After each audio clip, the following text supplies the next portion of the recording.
Walang ligtas sa kamay ng batas ang isang lalaki sa Cotabato City matapos siyang maaresto ng mga otoridad dahil sa patong-patong na kaso ng panggigipit at pagkakasangkot sa iligal na droga. Batay sa ulat, ginamit umano ng suspect ang mga masiselang larawan ng biktima upang takutin ito at hingan ng pera.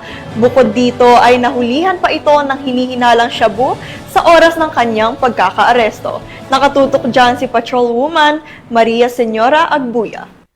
Ang isang lalaki sa ikinasang entrapment operation na maoperatiba ng Regional Anti-Cybercrime Unit Bangsamoro Autonomous Region sa Cotabato City nito lamang ika-13 ng Hulyo taong kasalukuyan.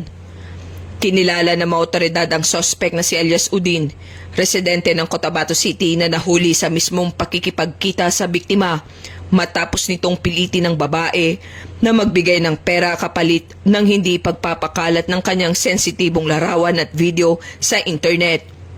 Sa isinagawang operasyon, nakumpiska rin mula sa sospek ang hinihinalang shabu, dahilan upang masampahan ito ng patong-patong na kaso, kabilang na ang paglabag sa Article 294 o Robbery with Intimidation of Person, Republic Act 9995 o Anti-Photo and Video Voyeurism Act of 2009, Republic Act 10175 o Cybercrime Prevention Act of 2012, at Republic Act 9165 o Comprehensive Dangerous Drugs Act of 2002.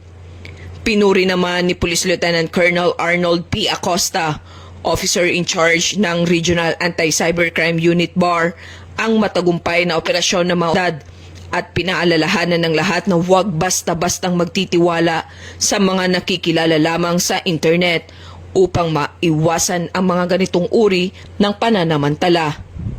Mula rito sa rehiyon ng Bangsamoro, ako ang inyong Police News Network Correspondent, Patrolwoman Maria Senyora Agbuya, alagad ng batas, tagataguyod ng balitang pulis.